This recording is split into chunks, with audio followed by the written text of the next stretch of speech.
என்ன நண்பர்களே, எல்லாரும் எப்படி இருக்கீங்க? கடல் மேல காத்து அதிகமா இருக்கனால ஹார்பர்ல இருந்து எந்த போட்டுமே கடலுக்கு தொழிலுக்கு போகல. சோ எப்பயுமே பாத்தீங்கன்னா ஒரு இடத்துல அதிகமான போட் ரொம்ப நாள் நின்னுட்டு இருக்குன்னா அந்த இடத்துல மீன்களுடைய மேய்ச்சல் அதிகமா இருக்கும். சோ அப்படிதான் இன்னைக்கு பாத்தீங்கன்னா அந்த போட்டுக்கு நடுவுல இருக்க கேப்ல நிறைய மடவை மீன்கள் மேய்ஞ்சிட்டு இருந்தது. அதை பார்த்துட்டு எவ்வளவு பேருக்கு வந்து தூண்டி போடுறாங்கன்னு பாருங்க. நம்மளும் வந்து தூண்டி போட ஆரம்பிச்சோம். நமக்கு விடாம அடுத்தடுத்து மடவை மீன் வரிசையா அடிச்சிட்டே இருந்தது. பாருங்க, நம்ம பேசிட்டு இருக்கும்போது அண்ணன் ஒரு சூப்பரான மடவை மீன் பிடிச்சிட்டாரு. தூண்டில்ல பிடிச்ச மீன் அவ்வளவு ஃப்ரெஷ்ஷா கொண்டு போய் அப்படியே சாப்பிட்டா எவ்வளவு டேஸ்டா இருக்குன்னு யோசிச்சு பாருங்க. வறுத்தாலும் குழம்பு வச்சாலும் அவ்வளவு சூப்பரா இருக்கும்.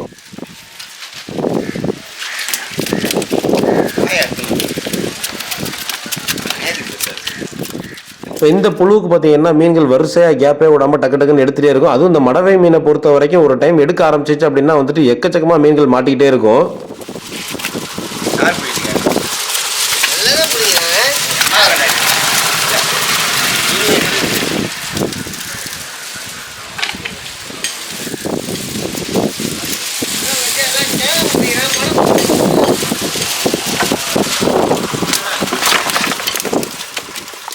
அடுத்தது ரெண்டாவது ஒரு சூப்பரான சைஸான மடவை மீன் ஒன்று பிடிச்சா இருப்பாருங்க. இந்த மடவை மீனுக்கு இங்கிலீஷ்ல முல்லட் ஃபிஷ் அப்படின்னு சொல்லுவாங்க. தென் தமிழக பகுதிகளில் செரையா மீன் அப்படின்னு சொல்லுவாங்க. இது அதிகமா இருக்கிற இடம் பார்த்தீங்கன்னா ஆறு வந்து கடல்ல சேர்ற அந்த முகத்துவாரம் பகுதிகளில் அதிகமா இருக்கும். அதே நேரத்தில் அந்த கடலோர பகுதிகளில் இருக்கக்கூடிய ஊர்களில் உள்ள அந்த மார்க்கெட்ல இந்த மடவை மீன்கள் அதிகமாக வச்சிருப்பாங்க. ஒரு குறைந்த ஒரு ரேட்டுக்கு கிடைக்கக்கூடிய ஒரு மீன். அதே மாதிரி எல்லா சீசன்லயுமே இந்த மடவை மீன் கிடைக்கும். பாருங்க, அடுத்ததா மூணாவதா ஒரு சூப்பரான மடவை மீன் ஒன்று மாட்டிருச்சு.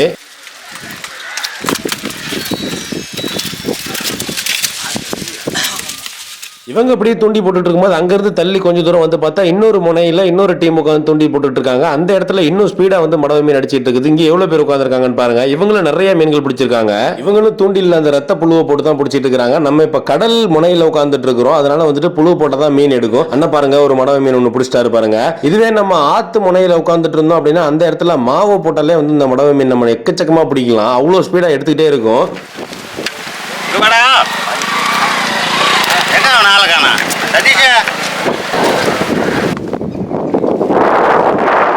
அடுத்ததா பாருங்க, தம்பி ஒரு மீன் தூக்கிட்டு வராப்புல. மடவை மீன் மட்டும் அப்படியே கூட்டமா வந்துருச்சுன்னா வரிசையா மீன் எடுத்துட்டே இருக்க வேண்டியதா. கடைசியில ஒரு சாக்கு மூட்டை நிறைய நம்ம வந்து மீனை கொண்டு போக வேண்டியதான். அவ்வளவு மீன்கள் வரும். இங்கேயுமே அவ்வளவு மீன்கள் தான் பிடிக்க போறாங்க. சாக்கு நிறைய அந்த மீன்கள் எடுத்துட்டு போறாங்க.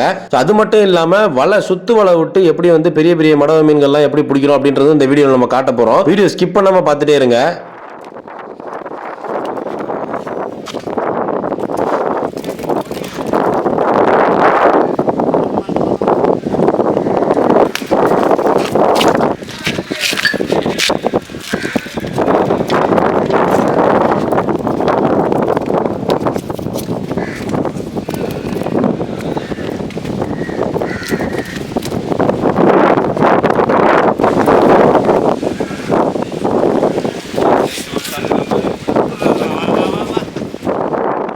எவ்வளவு வேகமா அந்த மீன் எடுத்துட்டே இருக்கு அப்படின்றது நீங்க பார்த்திருப்பீங்க. இவங்க எல்லாமே பாத்தீங்கன்னா பொழுதுபோக்குக்காக தான் மீன் பிடிக்கிறாங்க. சில நேரங்களில் நிறைய மீன்கள் பிடிச்சது அப்படின்னா மார்க்கெட்ல போயிட்டு ஏலம் விடுவாங்க. பாருங்க, அண்ணனுக்கு அடுத்ததா ஒரு மீன் மாட்டிருச்சு. ஃபிஷிங்கை பொறுத்த வரைக்கும் எப்பயுமே ஒரு சைக்கலாஜிக்கலா நம்ம பார்த்தோம் அப்படின்னா மனசுக்கு அவ்வளவு அமைதி தரக்கூடிய ஒரு பவர்ஃபுல்லான விஷயம் தான் அந்த ஃபிஷிங்ன்றது. மீன்கள் நல்லா கிடைக்கிற இடமா பார்த்து நம்ம தூண்டில போட ஆரம்பிச்சோம் அப்படின்னா அந்த டைம் எப்படி ஓடுது அப்படின்றதே நம்மளால மேனேஜ் பண்ணவே முடியாது. ஒரு நாள் கொடுத்தாலும் நமக்கு பத்தாது. அந்த அளவுல அவ்வளவு த்ரில்லிங்கா இன்ட்ரெஸ்டிங்கா போகும்.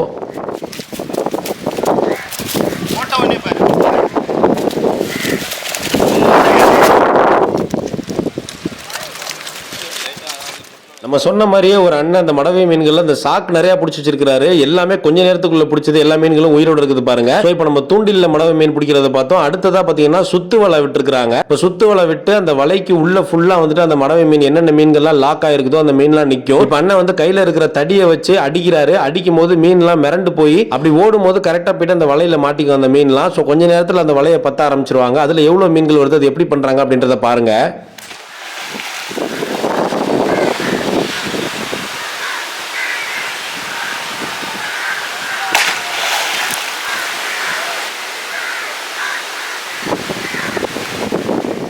அண்ணன் எதுல நின்று அந்த மீன்கள்லாம் அந்த வலையை பத்துறாரு, எப்படி அந்த மீன்கள்லாம் பிடிச்சி தொழில் பண்றாரு அப்படின்றத பாருங்க. அது சின்னதா ஒரு போட்டு கூட கிடையாது. அந்த காலத்துல யூஸ் பண்ண அப்போ பயன்படுத்தின அந்த கட்டுமரம் எவ்வளவு அழகா இருக்கு அதை பாக்குறதுக்கு. இன்னும் வந்துட்டு அந்த பழைய பாரம்பரியம் மாறாம தமிழர்களுடைய தொழில வந்துட்டு அந்த கட்டுமரத்துல வந்து அந்த அண்ணன் வந்து இன்னும் அதை பண்ணிட்டு இருக்காரு. இவங்க எல்லாம் பாத்தீங்கன்னா உள்நாட்டு மீனவர்கள் அப்படின்னு சொல்லுவாங்க. இந்த ஆத்து பகுதியில வந்துட்டு அதிகமா கடலுக்கு போக மாட்டாங்க. இந்த ஆத்துக்குள்ள இந்த மடவை மீன்கள் அந்த மாதிரி விசிறு வலை வீசி இந்த மாதிரி சுத்து வலை விட்டு அதுல வந்துட்டு மீன் பிடிச்சு அதை வச்சு தொழில் பண்ணுவாங்க.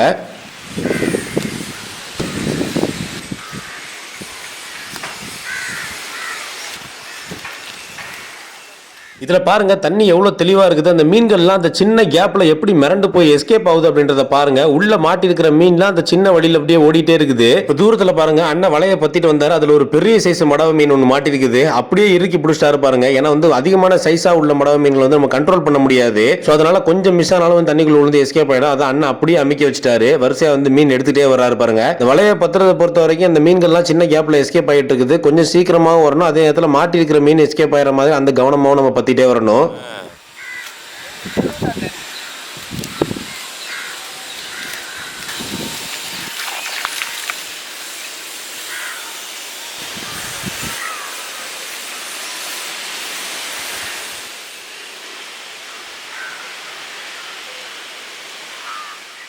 எவ்வளவு மீன்கள் இருக்கு பாருங்க. எல்லாமே மடவை மீன்கள். எல்லாமே அவ்வளவு மிரண்டு போயிருக்குது. அந்த வலையை பார்த்தாலே கரெக்டா அந்த மீனுக்கு தெரியும் நம்மள பிடிக்க போறாங்க அப்படின்னு சொல்லிட்டு. அந்த வலை பக்கத்துல சின்ன கேப் இருக்கு பாருங்க. அதுலதான் எஸ்கேப் ஆகுது. எவ்வளவு தூரம் லென்த் அந்த வலையை விட்டு வச்சு அண்ணன் வந்து இப்ப மோஸ்ட்லி வந்து கவர் பண்ணிட்டாரு. இப்ப கடைசியில முடிச்சிட்டு வர்றாரு. அண்ணன் அப்படி பொறுமையா அந்த வலையை பத்திட்டே வந்தாரு. கொஞ்ச நேரத்துக்கு முன்னாடி பாத்தீங்கன்னா கரெக்டா வலையில இருந்து ஜம்ப் பண்ணி ஒரு 3 பெரிய மீன், பெரிய சைஸ் மீன் எஸ்கேப் ஆயிடுச்சு. அதை வந்து நம்ம கண்ணால பார்த்தா சடனா நம்ம கேமரால கேப்சர் பண்ண முடியல.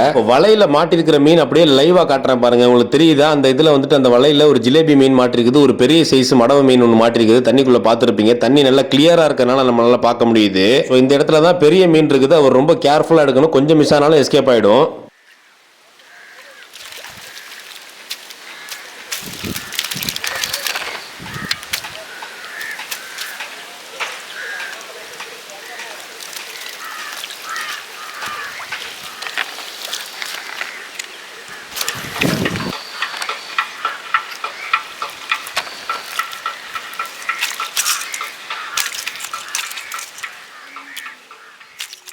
அண்ணன் அப்படியே அந்த பெரிய மீனை பொத்துனாப்புல தூக்கி வலைக்குள்ள அப்படியே போட்ல வச்சுட்டாரு. நல்லா மாட்டிச்சு. எஸ்கேப் ஆக முடியாது. ஸோ அவ்வளோதான் முடிஞ்சிருச்சு. அண்ணன் இப்போ அந்த கரைக்கு போறாரு. அந்த கரையில் போயிட்டு இந்த வலையில பேத்திருக்க மீன்லாம் ஒன்று ஒன்றா எடுப்பாரு. நம்ம என்னென்ன மீன்கள்லாம் மாட்டிருக்கு அப்படின்றத பார்க்கலாம்.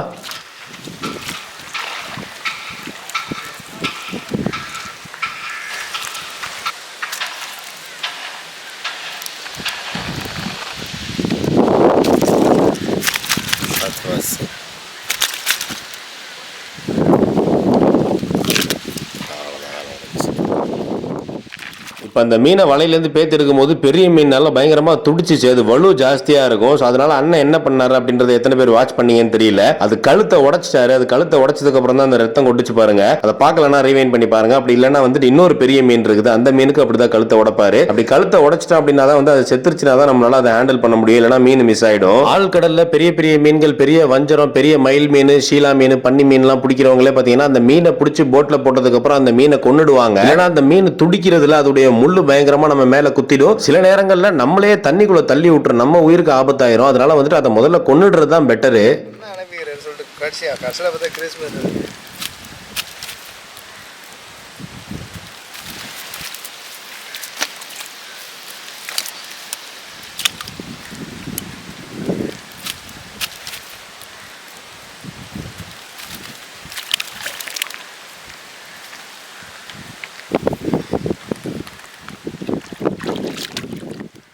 இப்போ அண்ணன் பேத்து போட்டது பார்த்தீங்கன்னா அது ஒரு சைஸான ஜிலேபி, ஹைபிரிட் ஜிலேபி. நல்ல ஒரு சைஸ். நம்ம லாஸ்ட்டாக வந்து அந்த வலையில் மாட்டிருக்கிறது தண்ணியிலேருந்தே பார்த்தோம்ல, அந்த ஜிலேபி தான் மாட்டிருக்குது. ஸோ இந்த இடத்துல பார்த்தீங்கன்னா மடவை மீன் இவ்வளோ அதிகமாக இருக்கும். அதில் கொஞ்சம் கொஞ்சம் ஜிலேபி, செத்த கெண்டை இதெல்லாமே இருக்கும்.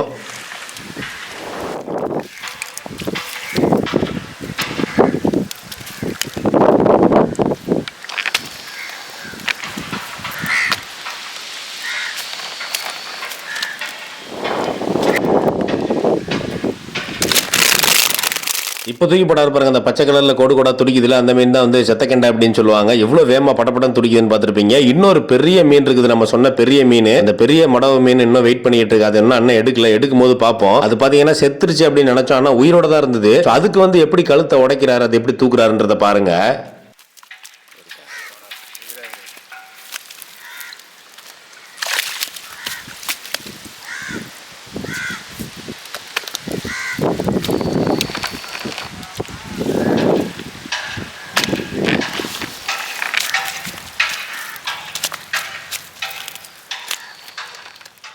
மடவ மீன்ல இந்த மீன் நல்ல ஒரு சைஸான மீன் தான் மாட்டிருக்குது. இதே மாதிரி 3 மீன் வந்து எஸ்கேப் ஆயிருச்சு அப்படின்னு சொன்னோம். அதை பார்க்கும்போது நம்ம கஷ்டமா இருந்தது. அவ்வளவு கஷ்டப்பட்டு நம்ம வலை விட்டு 3 மீன் எஸ்கேப் ஆயிருச்சு. இந்த மீனை பாருங்க, பயங்கரமா அந்த வலையில மாட்டிருக்குது. எக்கச்சக்கமா அந்த வலையில பயங்கரமா சிக்கி போயிருக்கனால அதை எஸ்கேப் ஆகவே முடியாது. அந்த அண்ணனே எவ்வளவு நேரமா அந்த வலையில இருந்து அதை பேத்து எடுக்கிறதுக்காக ட்ரை பண்றாரு. அந்த மீன் துடிக்குது, அதனால வந்து இன்னும் சுத்திக்கிட்டே போகுது.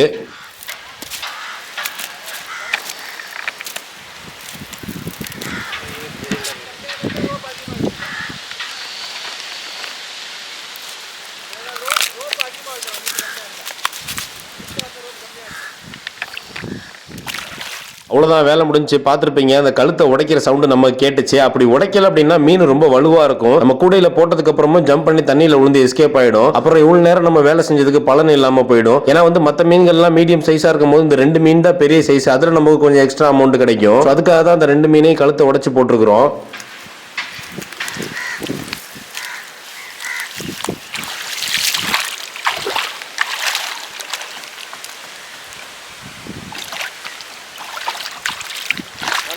சரிண்ணா பார்ப்போம்.